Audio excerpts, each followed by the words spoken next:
Last year, a global shortage of semiconductor chips hit electronics.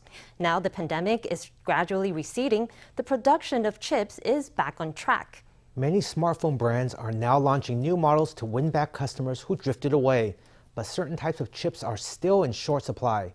Experts say the smartphone market could be unpredictable for another few years.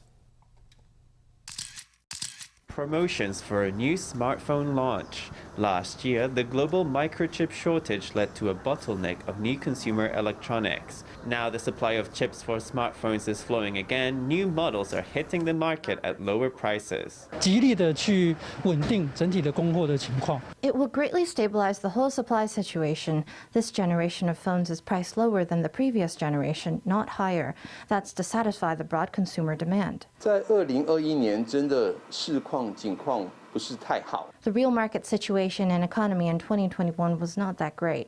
According to third-party research data, the whole market contracted. This expert says that although CPU supply is stable, production of 200mm wafers is not, causing shortages for both the power management ICs used in phones and application processors such as analog chips. 在8寸晶圆它产能开出相对有限的情况之下。 While production capacity for 200mm wafers is rather limited, the production capacity for power management ICs is indeed impacted.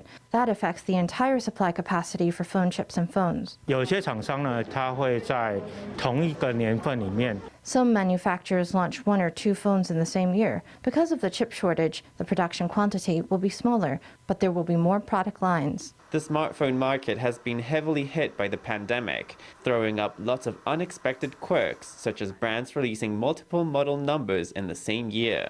For the biggest brand names with lots of cash, it's not a problem, but rising costs are much harder to handle for small companies. They may have to hike prices, jeopardizing the low prices that traditionally are the secret weapon of small brands.